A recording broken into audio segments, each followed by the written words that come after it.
This was the scene outside Dodger Stadium just after 2 p.m. today, as a disruptive crowd pushing anti-vaccine messages and COVID conspiracy theories shouted down hundreds of people who'd been waiting for hours to get the COVID-19 vaccine.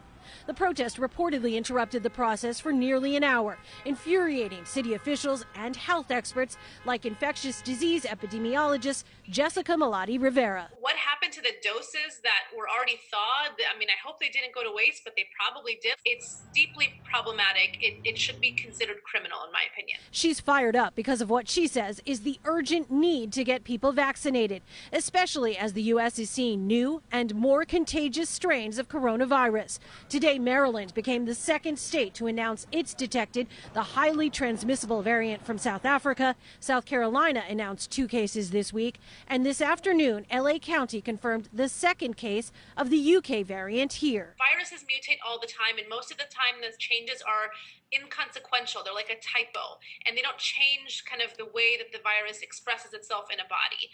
Sometimes if it has the chance to do so a lot, then it does kind of change the way the virus works. Really, the best way to prevent the infection with a variant and even the emergence of variants is to keep transmission low. Which has been a challenge in L.A. County especially. Health leaders today reported 316 new COVID deaths and 6,918 new infections. To date, more than 790,000 doses of COVID-19 vaccine have been administered.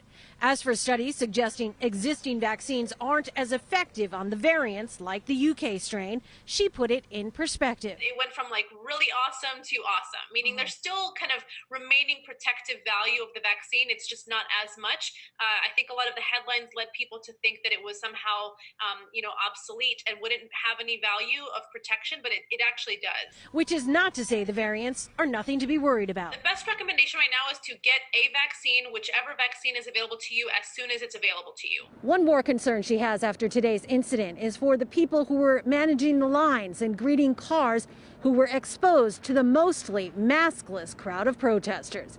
Outside Dodger Stadium, I'm Lori Perez, KCAL 9 News. Business is once again booming for many restaurants around